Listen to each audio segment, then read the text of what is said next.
Hello friends, नमस्कार। हमारे YouTube channel A plus I S academy में आपका बहुत बहुत स्वागत है।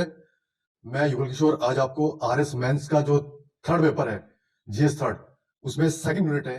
उस सेकंड यूनिट में जो पब्लिक एडमिनिस्ट्रेशन का पूरा सिलेबस है, उसमें उसमें मैं आपको जिला प्रशासन के बारे में बताऊंगा। जिला प्रशासन क्या होता है, नहीं होता है, वो सब मैं आपको इसमें बताऊंगा।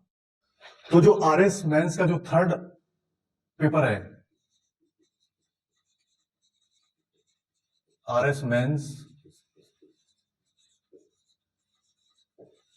थर्ड पेपर, उसमें जो सेकंड यूनिट है,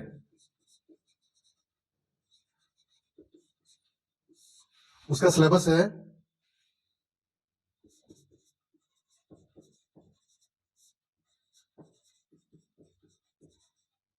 लोक प्रशासन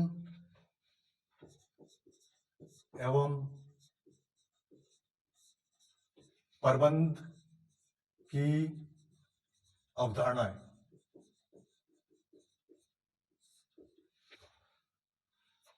मुद्दे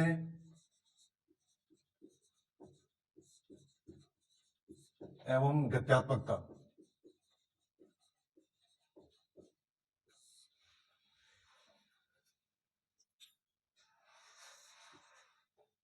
ये थर्ड पेपर में जो सेकंड यूनिट है, उसका ये पॉइंट है लोक प्रशासन एवं प्रबंध की अवधारणाएं, मुद्दे एवं गत्यात्मकता। उसमें हम पढ़ेंगे जिला प्रशासन,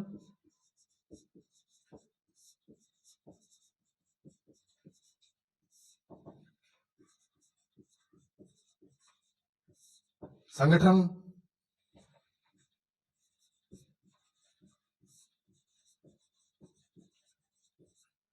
जिला कलेक्टर एवं जिला मजिस्ट्रेट,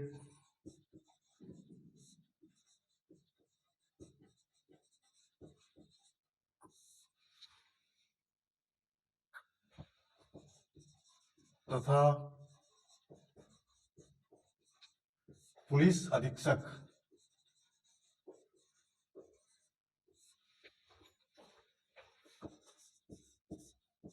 पुलिस अधीक्षक की भूमिका।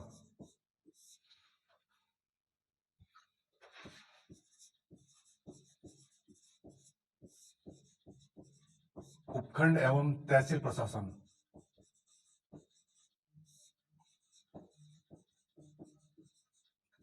ठीक है फ्रेंड्स, आज हम पढ़ेंगे जिला प्रशासन।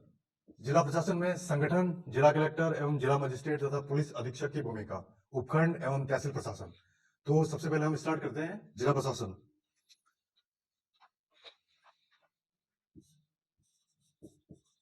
सबसे पहले तो हम ये देखेंगे कि जिला प्रशासन होता क्या है।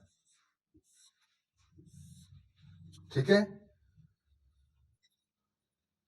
जिला प्रशासन को समझने से पूर्व यह जानना आवश्यक है कि जिला होता क्या है। सबसे पहली बात तो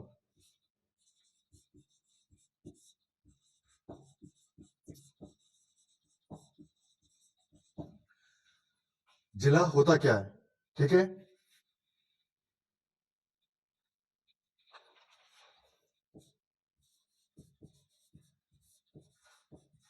जिला शब्द का तात्पर्य नोट कीजिए आप।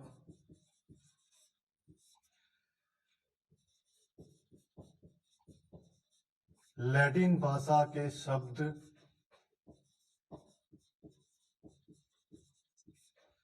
डिस्ट्रिक्ट से हुई है, DISTRICT।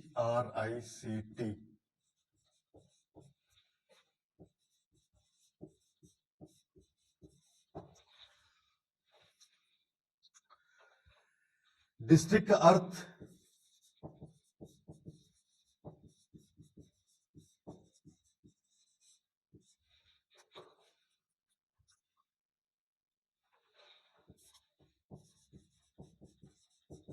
न्यायिक प्रशासन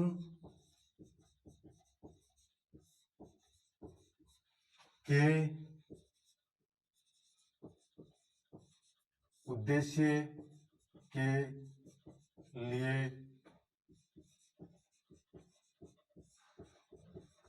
बनाया गया क्षेत्र, ये होता है। देखिए दोस्तों, आप आर एस मेंस के थर्ड पेपर में सेकंड जो यूनिट है उसकी प्रिपरेशन कर रहे हैं, और आरएस मेंस का एग्जाम डिस्क्रिप्टिव एग्जाम होता है, रिटन एग्जाम होता है। इसमें आपको क्वेश्चन का आंसर लिखना होता है। जो क्वेश्चन आपसे पूछता है उसका आंसर 50 शब्द, 100 शब्द, 200 शब्द जिसमें भी देना होता है वो आपको वहां लिखना पड़ेगा। इसलिए बीच बीच में मैं आपको नोट करने के लिए बोलता हूं, तो आपको नोट भी करना पड़ेगा। नोट करते हुए इसकी तैयारी आपको करनी पड़ेगी। ठीक है, अब देखिए आप आगे।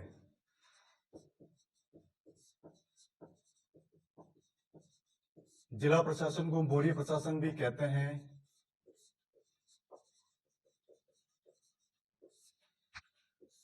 उस काल में जिला प्रशासन को जनपद भी कहा गया है। ठीक है, फिर मुगल काल में इसको सरकार कहते हैं। ये बात आपको समझ में आ गई होगी कि जिला प्रशासन को मौर्य प्रशासन भी कहते हैं, और उस काल में उसे जनपद भी कहा गया है, और मुगल काल में इसको सरकार कहते हैं। ये आपको अच्छे से समझ में आ गया होगा। अब इसमें जो ये वर्ड है, जिले को तो आपने समझ लिया, अब है प्रशासन। प्रशासन शब्द का क्या अर्थ होता है ये मैं आपको यहां बताऊंगा। प्रशासन का मतलब हो गया काम करवाने की क्षमता।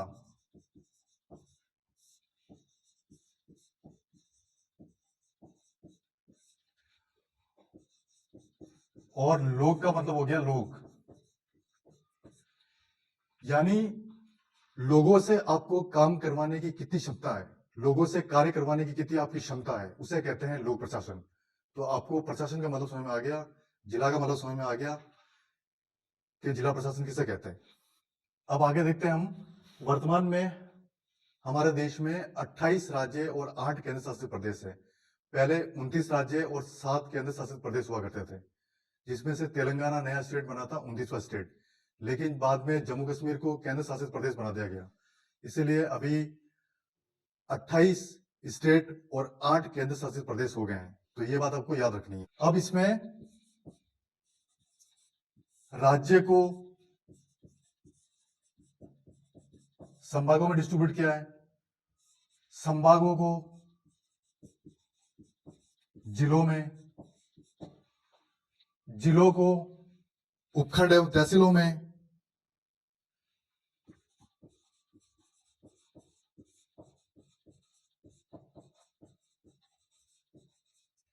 उपखंड एवं तहसील में, और उपखंड और तहसील को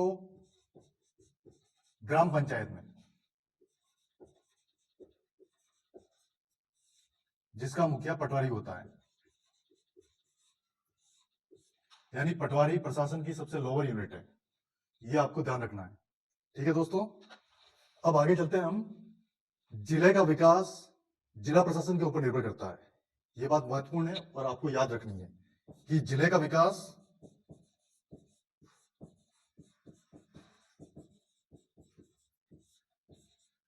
जिला प्रशासन के ऊपर डिपेंड करता है। यानी जिला प्रशासन का जो मेन काम होता है वो होता है जिले का विकास करना, यही जिला प्रशासन का मेन काम होता है। ठीक है, अब हम देखेंगे जिला प्रशासन का संगठन।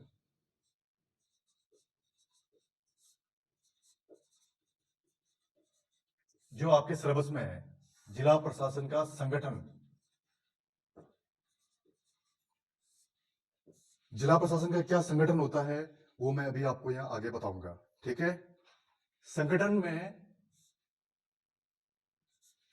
जो ये बात आती है कि जिला प्रशासन का जो प्रमुख होता है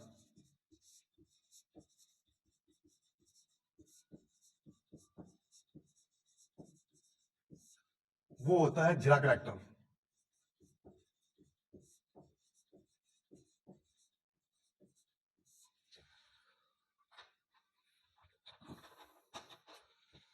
इसको जिला कलेक्टर को जिला दंडाधिकारी भी कहते हैं, और जिला कलेक्टर आईएएस ऑफिसर होता है।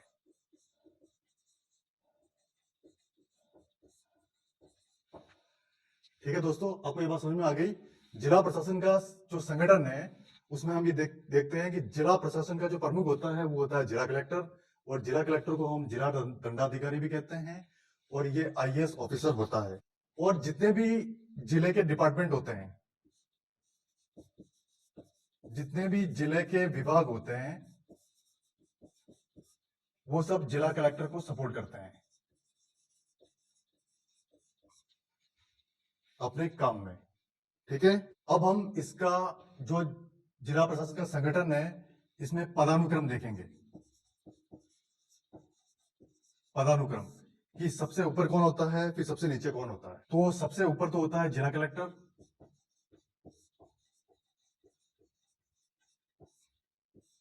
उसके नीचे होता है एडीएम, जिसको बोलते हैं एडिशनल डिस्ट्रिक्ट मजिस्ट्रेट, हिंदी में हो गया अतिरिक्त जिला collector. ADM state administration service का ऑफिसर होता है, स्टेट एडमिनिस्ट्रेशन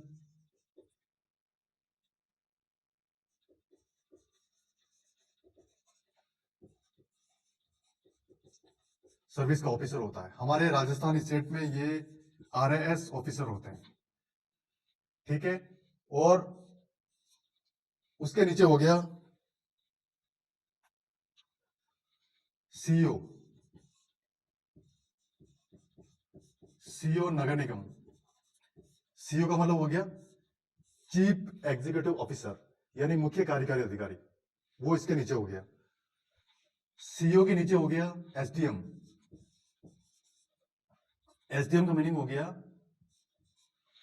सब डिस्ट्रिक्ट मजिस्ट्रेट, यानी अपर जिला कलेक्टर, उप जिला कलेक्टर, या आप इसे कह सकते हैं। एसडीएम के नीचे हो गया तहसीलदार।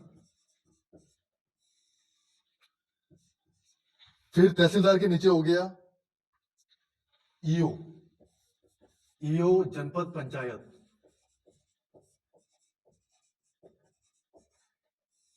ईओ का मतलब हो गया एग्जीक्यूटिव ऑफिसर। ईओ के नीचे हो गया ईओ नगर परिषद। ईओ जनपद पंचायत के नीचे हो गया ईओ नगर परिषद। एग्जीक्यूटिव ऑफिसर नगर परिषद। तो जो हमारा पदानुक्रम है, यानी इसमें जो पदों की व्यवस्था है ऊपर से लेकर नीचे तक या नीचे से ऊपर तक, वो सबसे पहले ये होता है। सबसे पहले होता है जिला कलेक्टर। जिला कलेक्टर जो आईएएस ऑफिसर होता है। जिला कलेक्टर के नीचे होता है एडीएम, जिसे कहते हैं एडिशनल डिस्ट्रिक्ट मजिस्ट्रेट, अतिरिक्त जिला कलेक्टर, और ये स्टेट एडमिनिस्ट्रेशन सर्विस का ऑफिसर होता है। हमारे राजस्थान में इसे आरएएस कहते हैं। इसके नीचे हो गया सीओ नगर निगम। सीओ का मतलब हो गया चीफ एग्जीक्यूटिव ऑफिसर, हिंदी में हो गया मुख्य कार्यकारी अधिकारी। इसके नीचे हो गया एसडीएम। एसडीएम का मतलब हो गया सब डिस्ट्रिक्ट मजिस्ट्रेट, हिंदी में इसका मीनिंग हो गया उप जिला कलेक्टर। इसके नीचे हो गया तहसीलदार। तहसीलदार के नीचे हो गया ईओ जनपद पंचायत। ईओ का मतलब हो गया एग्जीक्यूटिव ऑफिसर, और ये जनपद पंचायत में होता है। इसके नीचे हो गया ईओ नगर परिषद। ईओ का मतलब हो गया एग्जीक्यूटिव ऑफिसर नगर परिषद। ठीक है दोस्तों, अब हम आगे देखेंगे जो हमारे सिलेबस में है, जिला कलेक्टर एवं जिला मजिस्ट्रेट।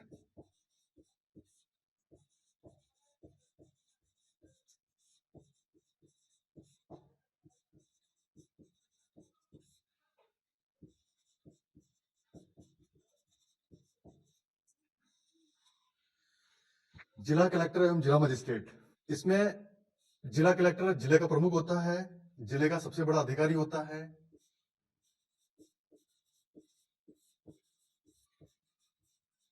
जिले का सबसे बड़ा अधिकारी,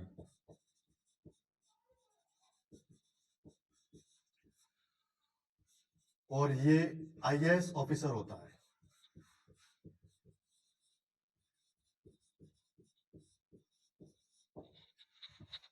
ठीक है दोस्तों, हमारे आगे सिलेबस में है जिला कलेक्टर और जिला मजिस्ट्रेट। इसमें हम देखेंगे सबसे पहले जिला कलेक्टर। जिला कलेक्टर जिले का सबसे बड़ा अधिकारी होता है, और ये आईएएस ऑफिसर होता है। आईएएस क्या होता है, थोड़ा सा इंडियन एडमिनिस्ट्रेटिव सर्विस, जो इंडियन सिविल सर्विस का एग्जाम होता है उसमें सबसे पहली जो पोस्ट है वो आईएएस होती है, और जो टॉप रैंक में आते हैं उनको आईएएस ही मिलता है, और वो होते हैं जिला कलेक्टर। ठीक है दोस्तों, जो हमारी राज्य सरकार होती है,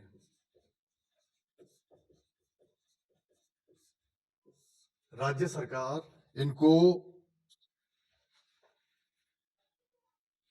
कानून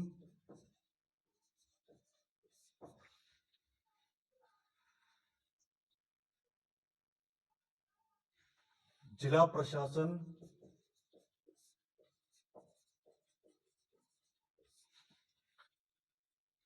और ये आपको नोट करना है, और व्यवस्था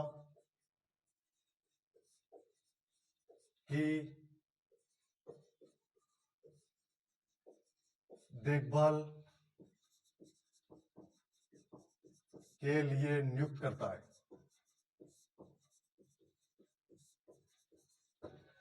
जो हमारी राज्य सरकार होती है, जिला कलेक्टर को कानून, जिला प्रशासन और व्यवस्था की देखभाल के लिए नियुक्त करता है। ये बात आपको समझ में आ गई होगी। इसे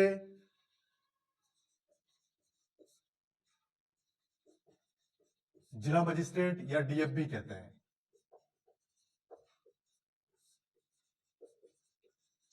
डीएम का हो गया, डीएम का मतलब हो गया डिस्ट्रिक्ट मजिस्ट्रेट। आगे आपके समझ में। अब मैं थोड़ा सा आपको डीएम यानी डिस्ट्रिक्ट मजिस्ट्रेट और जिला कलेक्टर, इसके बारे में थोड़ा सा बताना चाहूंगा। ये बात आपको याद रखनी है और आप चाहे तो इसे नोट भी कर सकते हैं। नोट कीजिए आप, डीएम यानी डिस्ट्रिक्ट मजिस्ट्रेट।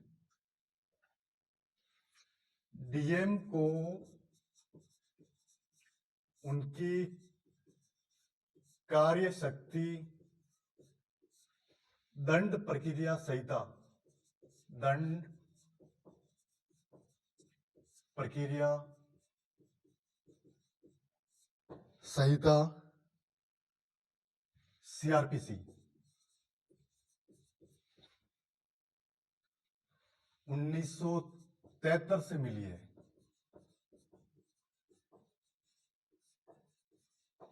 समझ में आ गया ये बात।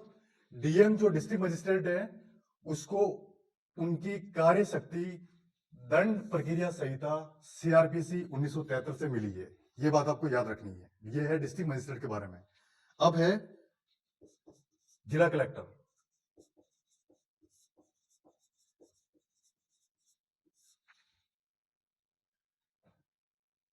जिला कलेक्टर को भूमि, राजस्व संहिता यानी land revenue code, land REVENUE revenue code 1959 से मिलती है।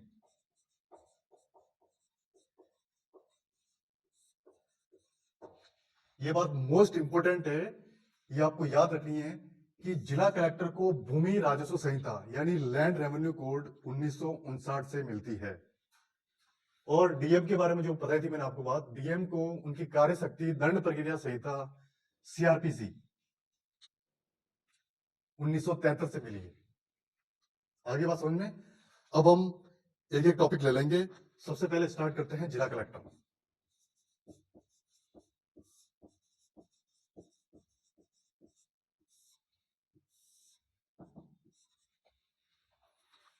देखिए, अब हम पढ़ेंगे जिला कलेक्टर।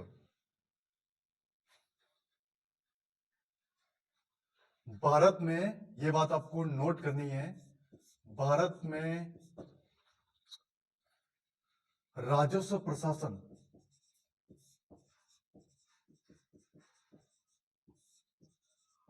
प्रशासन के सर्वोच्च अधिकारी को जिला कलेक्टर के रूप में जाना जाता है। भारत में राजस्व प्रशासन के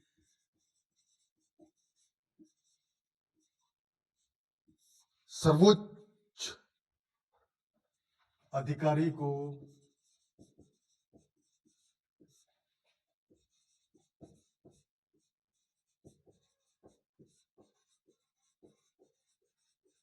जिला कलेक्टर के नाम से जाना जाता है।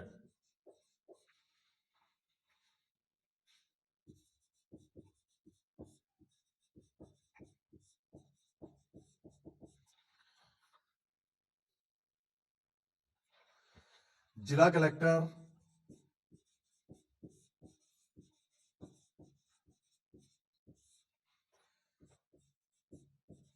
जिले के पूरे प्रबंध का प्रभारी होता है।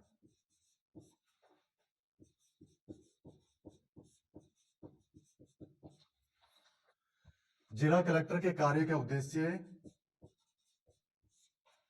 जिला कलेक्टर के कार्यों का उद्देश्य भू राजस्व एकत्रित करना, भू राजस्व एकत्रित करना या पर्यवेक्षण करना।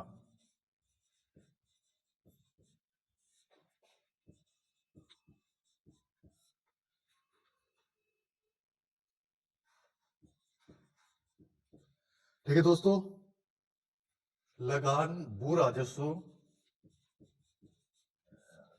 लगान भू राजस्व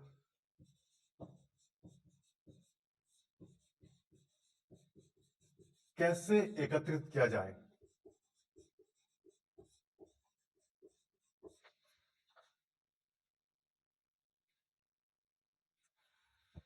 कलेक्टर की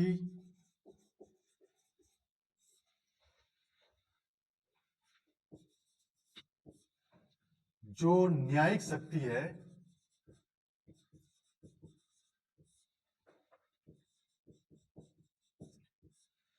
न्यायिक अधिकारियों को दे दी गई है।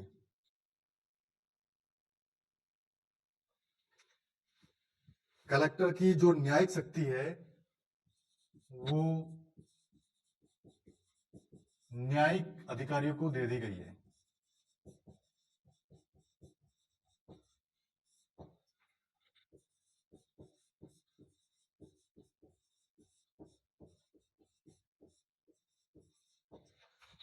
जो आजादी के बाद हुई, जो आजादी के बाद हुआ,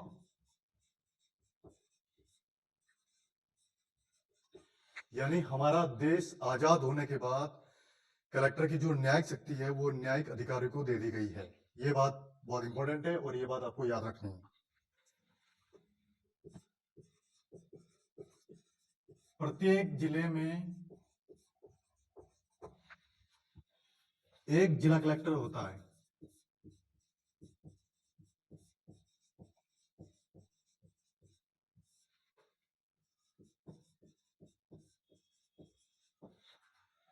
या मुख्य उपायुक्त होता है, या मुख्य उपायुक्त होता है। जिला कलेक्टर को मुख्य उपायुक्त भी बोल सकते हैं, जिसे राज्य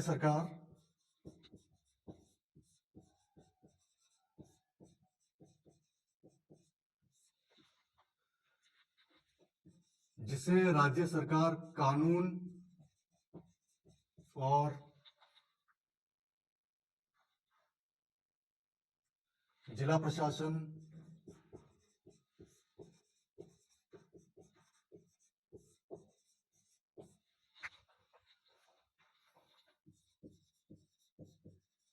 व्यवस्था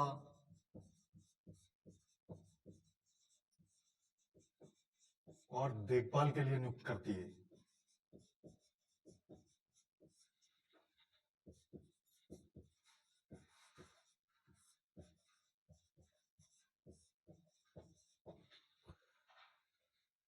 जिले के मुख्य प्रशासनिक प्रमुख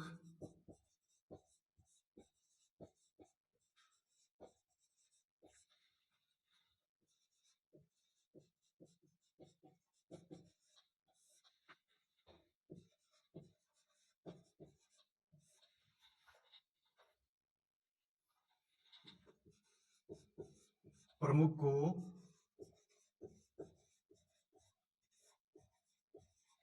कलेक्टर के रूप में जाना जाता है।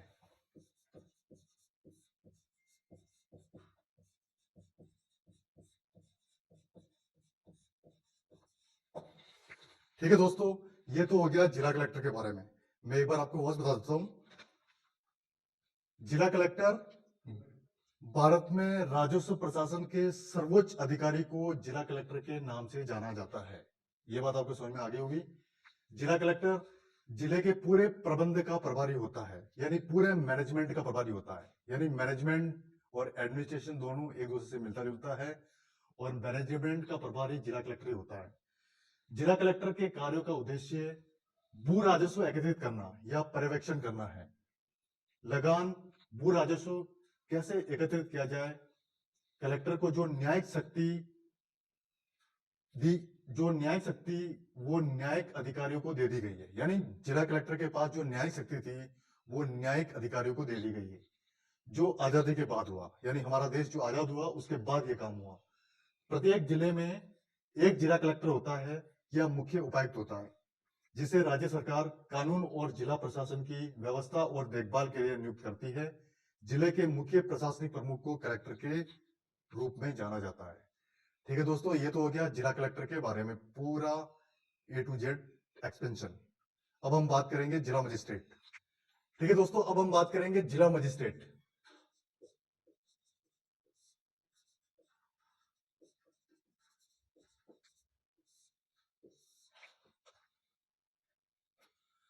सबसे पहले हम ये देखेंगे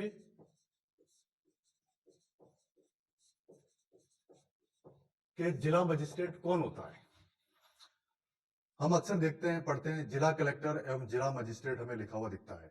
तो जिला कलेक्टर और जिला मजिस्ट्रेट दोनों एक ही अधिकारी होते हैं, लेकिन इनका थोड़ा सा काम अलग अलग होता है। जब ये जिला मजिस्ट्रेट के रूप में जब जिला कलेक्टर अपना काम करता है तो उसका काम थोड़ा अलग होता है। जिला कलेक्टर के रूप में जब वो काम करते हैं तो थोड़ा सा अलग काम होता है। तो हम देखेंगे कि जिला मजिस्ट्रेट होता कौन है। आप इसे नोट कीजिए। जिला मजिस्ट्रेट को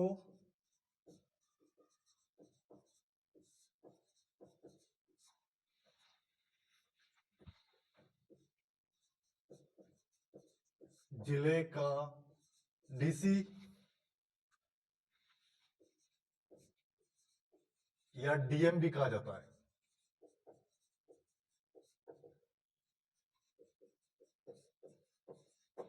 और इसे उपायुक्त या जिला कलेक्टर कहा जाता है।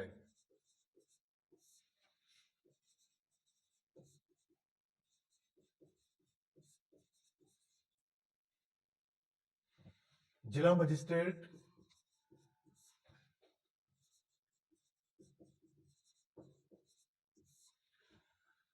भारतीय प्रशासनिक सेवा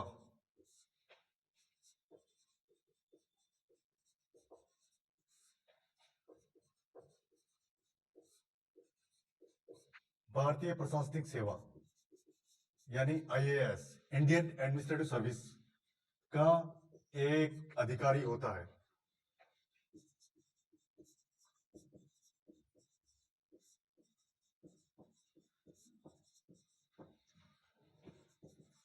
आईएएस के संगठन से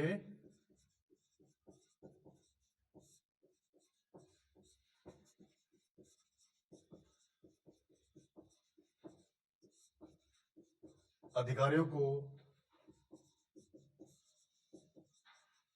विभिन्न राज्यों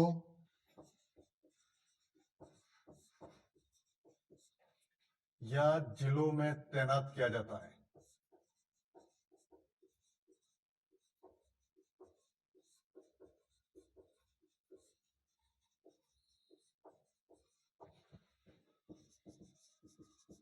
आईएएस में ऑल मेंबर्स को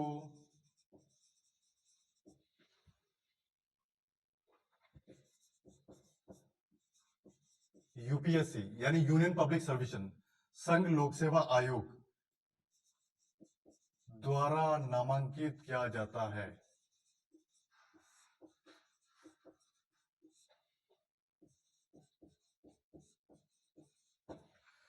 ठीक है दोस्तों, ये बात आपको नोट करनी है कि जिला मजिस्ट्रेट कौन होता है। जिला मजिस्ट्रेट को जिले का डीसी या डीएम भी कहा जाता है। डीएम का मतलब हो गया डिस्ट्रिक्ट मजिस्ट्रेट, और इसे उपायुक्त या जिला कलेक्टर कहा जाता है। जिला मजिस्ट्रेट भारतीय प्रशासनिक सेवा का एक अधिकारी होता है। आईएएस के संगठन से अधिकारियों को विभिन्न राज्यों या जिलों में तैनात किया जाता है। आईएएस में ऑल मेंबर्स को यूपीएससी द्वारा नामांकित किया जाता है। इन्हें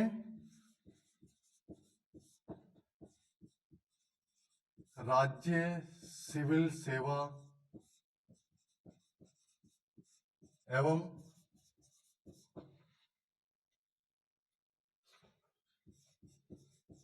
गैर राज्य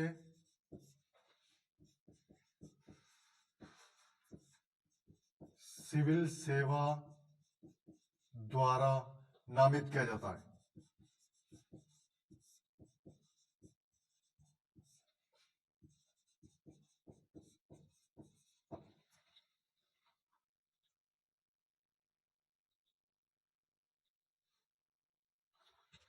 राज्य सरकार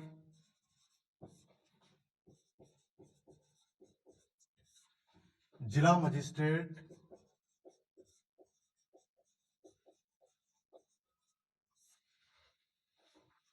या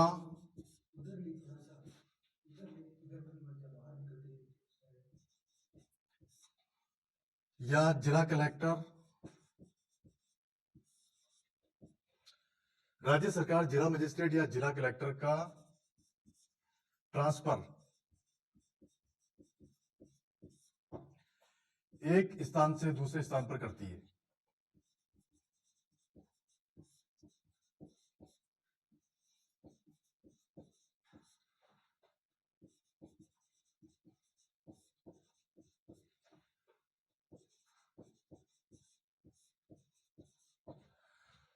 ठीक है दोस्तों, ये बात आपको समझ में आ गई कि राज्य सरकार जिला मजिस्ट्रेट या जिला कलेक्टर का ट्रांसफर एक स्थान से दूसरे स्थान पर करती है।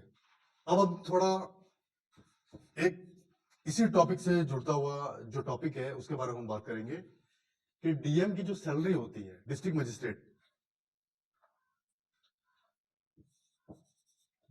मजिस्ट्रेट की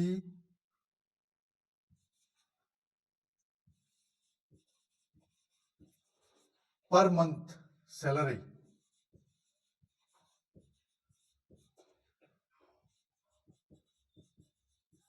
बात की जाए तो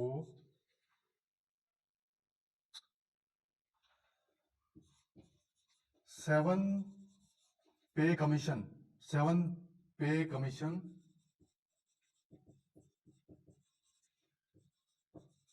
के हिसाब से पर मंथ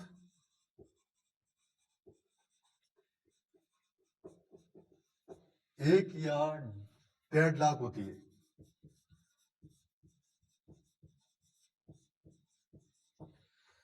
इसके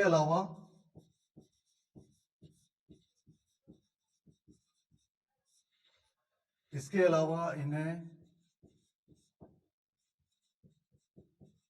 बंगला, गाड़ी,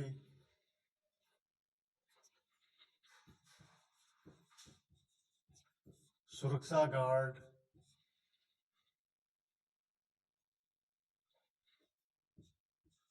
मेडिकल और फोन आदि की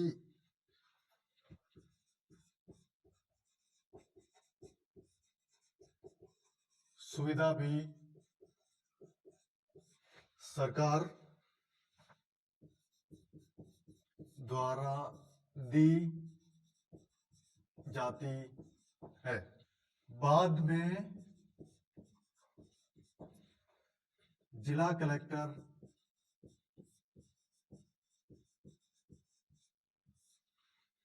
पदोन्नत होकर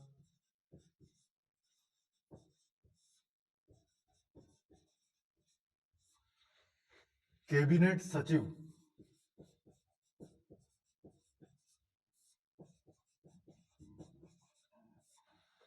तक पहुंच जाता है।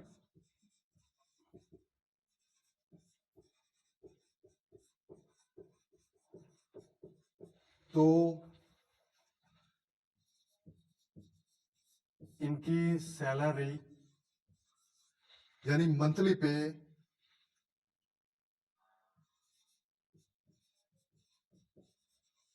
2.5 लाख तक हो जाता है।